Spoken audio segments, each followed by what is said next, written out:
From Super League to Olympic distance to age group world records to Kona. Go longer with the right fuel at the right time with SFuels.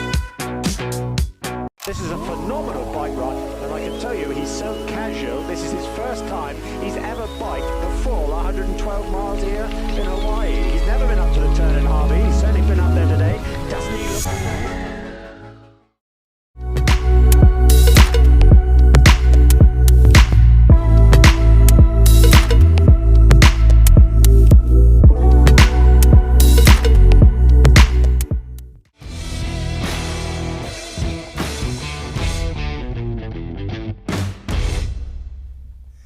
Hey everybody, welcome to our championship edition of Breakfast with Bob from beautiful St. George. My name is Bob Babbitt. We're brought to you by Masters Paws, Zoot Sports, the original triathlon brand, HOKA Let's Fly, SFuels Go Longer, Biostarks.com. Use the code BWB10 for 10% discount. Quintanaroo, Form Smart Swim Goggles, Zions Bank, Premium Plus Sports, and of course, our Challenged Athletes Foundation. Third place yesterday, Emma Pallant-Browne. Emma, how you doing? Yeah, feeling a little bit tender this morning. Walking down the stairs is a bit of a mission. Just saw the men off at the swim start and yeah, had to get on and off those shuttles, which I can definitely feel my legs. Hey, but you're a little warmer today. Yeah, much warmer today, yeah. You did a little Michael Jackson. You got on the bike. You couldn't get one other glove on, right? Your fingers were that numb. Yeah. And like I really regret not going back for that other glove because, I was freezing. Like, it was so hard to get even your shoes, getting them on, like, whilst you're trying to cycle. And I didn't have a jacket on. And, I really suffered on that bike. It was interesting because we saw you early on, and I'm like, okay, she's cold. Because normally you were with those guys on the bike, and you just you couldn't do it because you're so cold. Yeah, and I think that's a frustrating thing that I had, like, the swim of my life. I think that was one of my You're right there. best swims. So really, really chuffed with that. And then, then on the bike, I knew I was losing time, and I was like, oh man, come on, you're giving yourself a big job for the run. And well, speaking of big job for the run, when we saw at mile 5, there's Lucy running with Paula and Flora. And here you are 3-some minutes back with really only 7 miles to go, 8 miles to go. And you could see them. There's enough out and backs. Did you feel you could catch them? No, so like you said, when I saw them, they were all together and I thought, oh no, like they're having a proper battle. And when you're running, I think having other people around, it just pushes you even more. And right. In those fierce competitions, and I knew none of those ladies would like give up an inch if they could. So I thought they've also got that advantage of having people to literally be racing shoulder to shoulder with, which I think is exciting because in the women's race, you don't see that a lot, right, where you're like literally battling on the run shoulder to shoulder. And yeah, I thought if anything, like I'm just going to have to focus on my run and just imagine I've got someone on my shoulder and try and race that way. So the rest of this, when we look at this year, you won Zalmzi, you won Elsinore, you won Luxembourg, you won Mallorca. Is it Riccione? I think so. My Italian's terrible. See, maybe we both. But you've been on fire. You look at this as one of your best years? Yeah, definitely. I think it started off with a bit of a scare in Miami, and yeah, probably my worst start to the year. What happened in Miami? So I passed out in the race, on the speedway, which was far from ideal. Oh, that's right. We were down there at Clash Miami. Yeah, Clash Miami in the humidity. It was. There's no shade. You're on that tarmac, and it's not like you started at 7 in either. It was a later start. Yeah. And it was so hot. And you were out. And did you pass out during a run? Yes, on the run. Actually Chelsea also suffered that day. Yes, she did. Sometimes having not the best start to the season kind of maybe delays the season, or I just got a really good block in after that. Then I had a really long block of racing. Yes. And then at the end of Zalmzi, I was like, I'm really tired. And it's hard to say no to races, but I was like, okay, I'm just going to do 2 months into the Worlds is the A race of the year. So now I'm going to take 2 months, stay at home and just train hard. And you did. And I did, yeah. I remember seeing you at Canadian Open, and you were so ready for that race, and then you had mechanical. And those type of things you just can't do anything about. Yeah, and it's frustrating because as well, like South Africa to America is a long trip. And then you look at that and you're like, I could have been training at home. And again, Right. I think that's gave me the thing of just put everything into one race and really focus on it. So training in South Africa, you heat all the time. And you come here. How much time did you spend here leading in the race? We arrived 2 a.m. Tuesday morning. So, Okay, so yeah, really, quick in. it was a little bit of a shock because last week it was still 90s. Right? It was hot here, and then it just dropped quickly. Yeah, it was a massive shock actually. I kind of, like you said, I did a lot of my kind of key sessions in the middle of the day in South Africa to really just make sure that if it was a freakishly hot day here, that I would be okay and be ready for it. So yeah, definitely wasn't prepared for this kind of cold, but adds another challenge to it. And from here, most people would go, okay, my season's over. You have a 70.3 next weekend? Yeah. Next Back week. in South Africa? Yeah. And how long is that travel?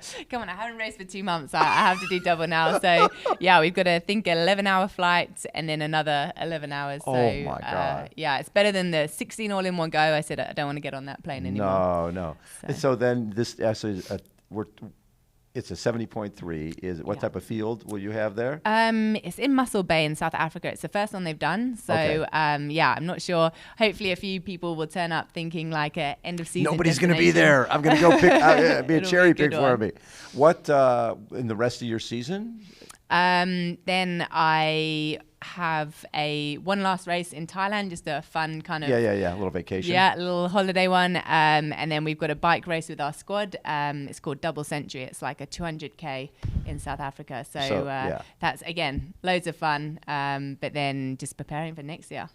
And looking back when you got second at Chattanooga, right, at the 70.3 World Championships, you also had a great swim there. So really, for your racing, you've got to be up there in the swim, and that makes all the difference in the world. Yeah, definitely. It's one of those things of, like in Nice, I had a solid swim, but then still had to do so much chasing and kind of got in a good position by the top of the hill, but then lost it all on the descent. So Right. I think, you need a really tough bike course if you have a bad swim to make any kind of gains. So yeah, the swim's been a big thing for me. And you're getting better and better.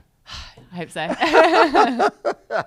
Seeing Taylor Knibb, and we saw her take third here last year, and it's the first time we've had an American win the American woman who won the Ironman World Championship and 70.3 World Championship ever. So it's really cool. We're seeing more and more great athletes coming out of the U.S.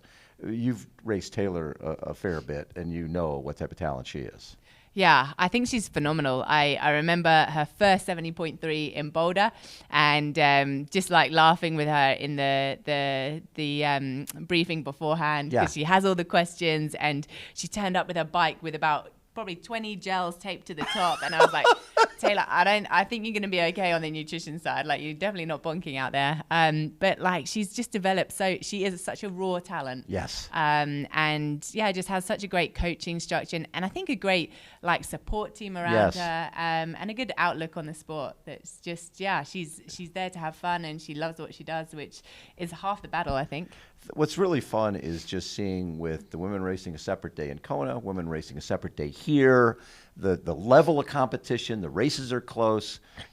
I don't think there's a huge difference in terms of people watching the women's race or men's race.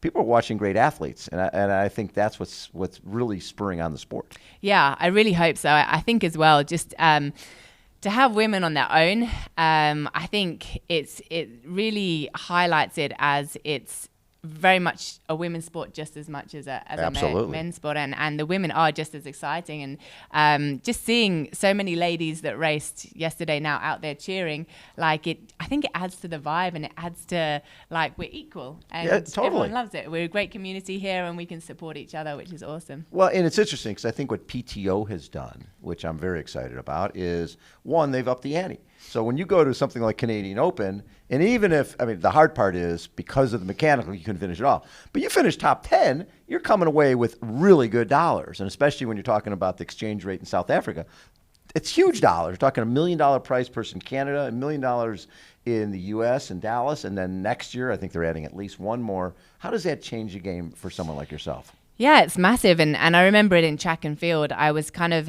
never out of pocket because you went to a race and your expenses were paid. Right. So whatever you won in prize money, it was on top. So you knew, okay, I'm going to make a living out of this. Right. Whereas with triathlon, before PTO, it's been a bit of a gamble of you're risking it. Yeah. Yeah. And is it worth going to, when you add up all the expenses, is it worth going to this race? Like if I win, am I just going to break even, or like what's the deal It's here? not a hobby. Yeah. This is your livelihood. Yeah. And so it really has brought professionalism to the sport because you Yes. can literally be a professional. You don't have to work alongside that. And then I think you see bigger and better performances Right. because people are able to just commit everything to the sport. Chelsea Sodero comes from a track background, right? Yeah. Diamond League, all that type of stuff, and lots of injuries. You're very similar, right? Come from that track background, lots of injuries. You move into this, you basically start swimming and cycling to get healthy for running, and next thing you find out is, I'm pretty good at this. And if you were to talk to yourself, younger self, what suggestions would you make to your younger self in terms of running? Because I think a lot of times people just do too much running when they don't do the cross training. They don't do the strength training and flexibility. Yeah, and I think that's something that the sport is moving along so much in terms of track and field. I now, like, there's a great South African runner, Yvette Van Zyl, back in Johannesburg, and she uses cross training. And you've got Alicia McColgan, who Yes. will only do one, like her key session, and then she'll top it up with cross training. And I think people are seeing, okay, I can actually get the benefits of my base training, that aerobic. You can actually sit at a much better heart rate and take the impact off your body, and then do your hard, super hard. And again, then I think you see even faster, like Yes. records are being broken. So I think, yeah, the running, if I was looking back at Yes. my old self, I would have said, yeah, do Quit running so much. Yeah, it's not all about the miles. You just, yeah, there's that thing of where mileage can just grind you down. It's good form, good strength, and top it up with cross training. Do you run less now than you did? Yeah, 100%. Even from when I started triathlon to Tim Don coaching me now, he's very, like, controls my Quality running. sessions. Yeah. Yeah. That makes such a difference. But pushes me to, like, new speeds and limits before. It's not like my running's easier, it's just less. Less, you're not doing junk miles. Everything you do has a purpose to it. Yeah. I love 100%. it. Emma, congratulations. Thank you so much. So it's always fun to see you race because you always go for it. The only way. The only way, right? It's the Yeah. only way to race. And Yeah. then the other thing that when Flora finished, obviously she finished and her back had tightened up, and it was really cool because there was Taylor and it was Paula to help her down that ramp, right? I just think the camaraderie among the women, you guys can be friends because on race day is race day, but leading in and training with each other, you can be friends and then rivals on race day. Yeah, and I think it's that understanding of we all live very similar lives and you know what it takes. Like, there's such a massive respect of, yeah, just I think all the girls in the race, there's so many awesome people out there. Like, we're not just athletes, like Right. humans, and so many friendships from the sport. And yeah, all the girls are so lovely. And I think that's something very unique, where the competition, especially now with the PTO and with more prize money, like sometimes you think, oh, is that going to make sport a little bit like is it tougher? Are people going to get more like anxious Cutthroat. around it? Yeah, cutthroat. Exactly. But like, I feel like if anything, it's brought us even more together, which I think the PTO emphasized at the start. This is your union. Like, we want you guys to have a say. And this should bring professional triathletes together to elevate the sport. And it feels like we're all working together to bring that up. I'd see that because here the guys were out there yesterday with Yeah. their shirts off, right? Gustav and Christian yeah. and all those guys out there. It's because you're all professionals. There's Yeah. no difference, male professionals, female professionals. You're all trying to make a living at this sport and supporting each other and showcasing each other. Really, just high tide floats all boats. You all benefit. 100%. Yeah. So now we have to go and get our tops off and start whirling them around when they Exactly. come through. Emma, thank you so much for taking time. It's such a pleasure to watch you race. Thank you. Thank you And so good luck much. next weekend. Thanks, Bob. Emma Cheers. Pallant-Browne has been our guest. Again, everybody, this is Championship Edition Breakfast with Bob. Hold on. We will be right